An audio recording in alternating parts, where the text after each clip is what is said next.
आपने पहला जो भक्त बताया वो अर्थ भक्त बताया है ना। तो उसमें कहा कि परिवार के लिए जो है ना, आप कहो कि सब परिवार के लिए मेरा सुख शांति हो, धन वो हो, तो ये दोनों कंट्रास्ट नहीं है क्या? देखिए, अर्थ और काम में प्रारब्ध की मुख्यता है ना। इसका मतलब है कि आप थोड़ा सा पुरुषार्थ करेंगे, आपको जो मिलना है वो मिल जाएगा। हमें नहीं पता है क्या मिलना और क्या नहीं मिलना, इसलिए हमको पुरुषार्थ तो करना ही चाहिए, मिलेगा वही जो प्रारब्ध में है। अभी जो कहा अर्थार्थी भक्त, ये कंटेक्स्ट बिल्कुल अलग है। अर्थार्थी भक्त वो है जो अर्थ चाहता तो है, लेकिन केवल किससे चाहता है? भगवान से चाहता है। और चाहता है तो भगवान दें या नहीं दें, तो भगवान के ऊपर है। चाह ही तो सकते हैं हम, कोई देने की गारंटी थोड़ी है कि गारंटी है। भगवान वो चीज हमें कभी नहीं देंगे जो चीज हमारी भक्ति में बाधा पहुंचाती है। यदि हम भक्त बनने की कोशिश कर रहे हैं तो खतरा है बहुत गीता पढ़ने में, सुन लें आप स्पष्ट। यदि हम भक्त बनने की कोशिश कर रहे हैं, भगवान की कृपा चाहते हैं, तो यदि भगवान ने हमको एक्सेप्ट कर लिया जो कर ही रखा है, तो भगवान क्या करेंगे? जिसमें भी हमारी आसक्ति है और उसके कारण हम भक्ति नहीं कर पा रहे हैं, उसका विकेट उड़ा देंगे भगवान। यदि हमारा धन में आसक्ति है, धन हर लेंगे भगवान। ये भगवान के वचन है, मेरे नहीं है भैया। आपको पता है एक कहानी, एक बुढ़िया माँ थी, भगवान की बहुत बड़ी भक्त थी, लेकिन उसके पास एक गाय थी। सुन रखा है आपने? तो गाय में उसकी आसक्ति थी, सेवा करना वो अलग बात है, लेकिन गाय में बड़ी आसक्ति थी। तो नारद जी और भगवान जा रहे, तो नारद जी ने कहा, अरे महाराज ये बहुत बढ़िया, बहुत अच्छी बुढ़िया भक्त है आपकी, और इसकी एक छोटी सी गाय है, उस गाय से अपना पालन पोषण करे। भगवान ने कहा किधर है गाय? तो भगवान ने देखा इतने में तो गाय लुढ़क गई। अरे जिनकी दृष्टि से जो है तीनों विश्व एक भस्म हो जाए तो गाय क्या है? तो नारद जी ने कहा बड़े बड़े गड़बड़ आदमी हो आप। बताओ, ऐसी गाय जो है बुढ़िया है, अकेली बेचारी, अब ये आपने गाय ही जो है ना। तो भगवान ने कहा देखो, बस इसके ये गाय का ही अटकाव है, बस अब ये एकदम से बस मिलने वाली है मेरे को, है ना। तो ऐसा है। चलिए और कोई? ठीक है। तो क्यों करते हो उद्यापन? में यही तो कह रहा हूं, एकादशी उद्यापन करना क्यों है तुमको? उद्यापन पहले ये बताओ, करना क्यों? ये बात कहां से आई कि उद्यापन करना है? क्या चाहिए? पुण्य चाहिए उससे? नहीं। अच्छा, क्या जरूरी है? मतलब क्या हो जाएगा? हाँ, नहीं करते तो क्या हो जाएगा? ऐसे क्या बताते हैं? एकादशी, तो एकादशी करना दुख का काम है आपके लिए, सुख का काम है? पहले ये बताओ। तो सुख का काम है तो अगले जन्म में फिर कर लेना, क्या दिक्कत आएगी? आपके लिए सुख का काम नहीं है, समस्या ये है, हमारे लिए दुख का काम है ये, इसलिए हम उससे पिंड छुड़ाना चाहते हैं। एकादशी हरि वासर है, जरा आप 10-5 एकादशी करके तो देखिए, और एकादशी में भगवान का भजन कीजिए। एकादशी में अन्न वन्न तो ठीक है नहीं खाते हैं, भजन कीजिए, आपके अंदर एक रस पैदा होगा, एकादशी को एक ऊर्जा आएगी। और ये साइंस मान रही है, साइंस, तब तो हमारी बुद्धि मान जाएगी। साइंस ने कहा है, विदेश में बहुत सारे डॉक्टरों ने, जिस कैंसर का कोई इलाज नहीं है, मुझे बड़ा आश्चर्य हुआ, बड़े बड़े नोबेल पुरस्कार वालों ने कहा है कि ये हिंदुओं ने ये एकादशी व्रत जो कर रखा है, 15 दिन में यदि कोई एकादशी करता है तो कैंसर जनरेशन जो सेल्स है वो नष्ट हो जाते हैं इससे, एकादशी से। अब ये बात हम सुनेंगे तो हमारे दिल जाएगी, हाँ यार फिर तो हम एकादशी करेंगे। ये शरीर तक की बुद्धि है क्या? कैंसर दूर करने के लिए एकादशी करोगे क्या? अरे भगवान से प्रेम करने के लिए एकादशी करना है, क्यों उद्यापन करेंगे हम उसका? हम कोई उद्यापन नहीं करेंगे उसका, जिंदगी भर करना है उसको। ठीक है, छोड़िए। हम मंदिर में जाते हैं, श्रद्धा वहाँ भी सभी भगवान के प्रति हो जाती है, हमें इष्ट किसको मानना चाहिए? देखो, जिसके आपके अंदर कोई संस्कार होते हैं, हम सबके अंदर, हमारे पुरखों को लेके, परिवार को लेके एक संस्कार होते हैं, सबके बचपन से ही होते हैं। कोई राम को, कोई शंकर को, कोई कृष्ण को, तो जो हमारे, कोई देवी को, कोई हनुमान जी को, जिसके संस्कार आपके अंदर बैठे हुए हैं, आपको अपने आप को चेक करें अच्छे से, उसको तो मान लें आप ईष्ट। ठीक है, और बाकी सब हो जाएंगे देवता हो जाते हैं।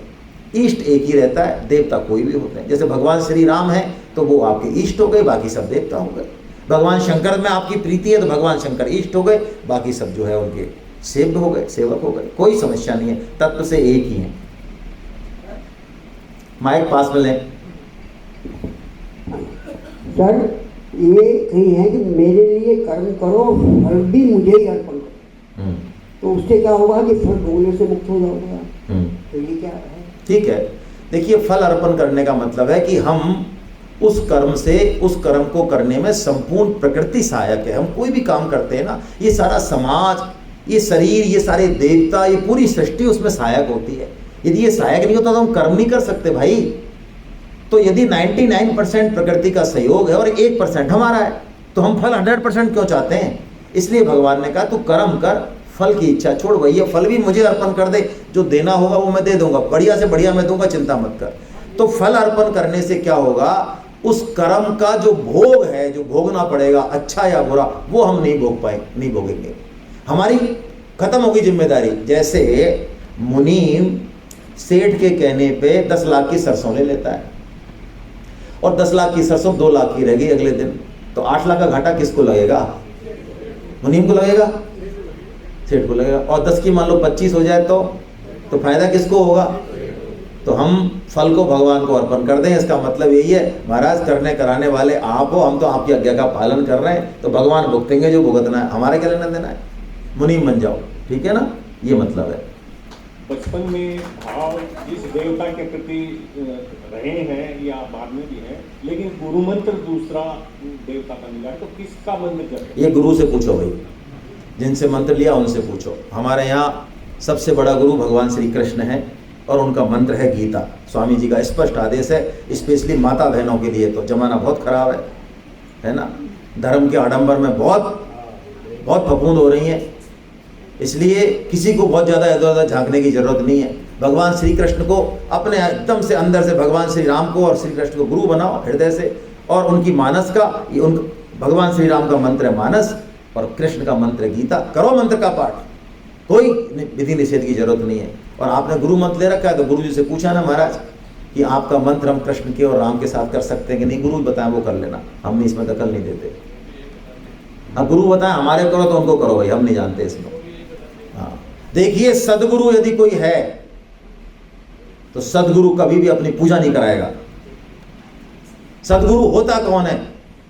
वो भगवान का दास होता है, इसलिए वो हमको भगवान की तरफ मोड़ेगा, और जो भगवान की तरफ नहीं मोड़ रहा है वो सदगुरु नहीं है। मैं ज़्यादा चर्चा नहीं करूंगा क्योंकि मुझे पता है लोग गुस्सा होते हैं इस पर। उनके गुरु के लिए कुछ कह दो ना, क्योंकि उनके लिए हम कुछ नहीं कह रहे हैं, हम स्वामी जी की ही बात कर रहे हैं। स्वामी जी ने गुरु बनाने का निषेध इसलिए किया कि हम गुरु बना के अटक जाते हैं। गुरु का मतलब कौन? गुरु कौन? जो हमारे जीवन में प्रकाश दे, ज्ञान दे, दिशा दे, वो गुरु। हम माने चाहे ना माने, हम रास्ते में जा रहे हैं, किसी ने रास्ता बता दिया हमको, वो गुरु।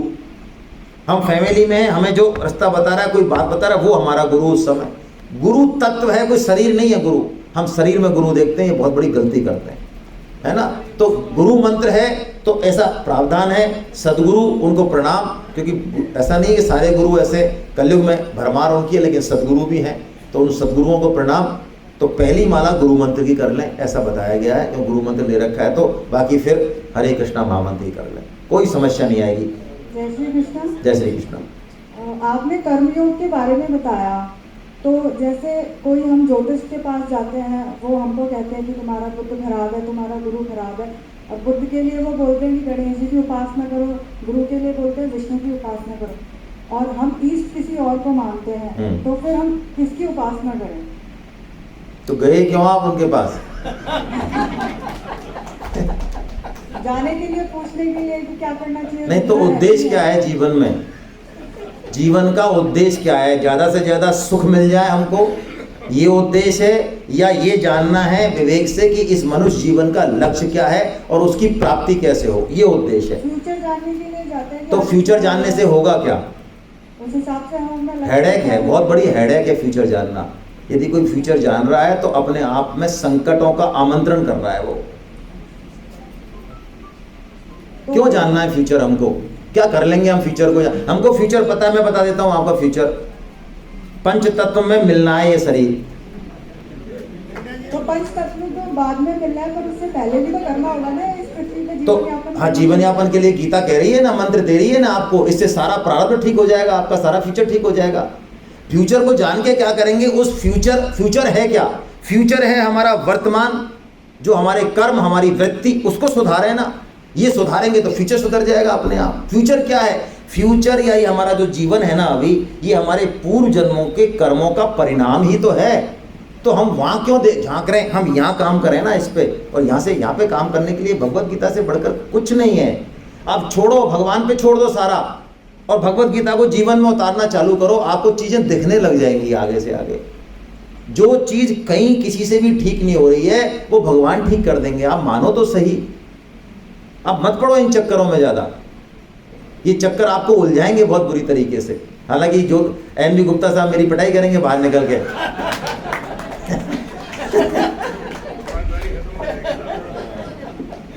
देखिए, ज्योतिष एक गणित है, मैं आपको बता देता हूँ।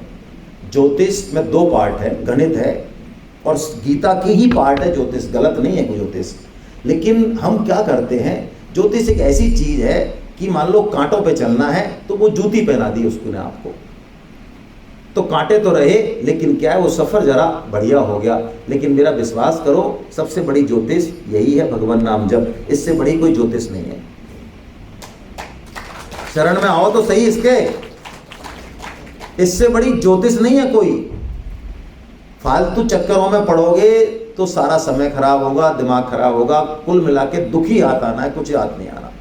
सुख की खोज आप सुन लो, 5.22 आपके लिए फिट श्लोक है। 5.22 में भगवान जो कहते हैं, मैं हिंदी में अर्थ बता देता हूं उसका। जो सुख की इच्छा करेगा, कौन सा सुख? ये संसार वाला सुख, शरीर का। जो सुख की इच्छा करेगा उसको दुख भोगना ही पड़ेगा। ये रूल है, कोई मिटा नहीं सकता।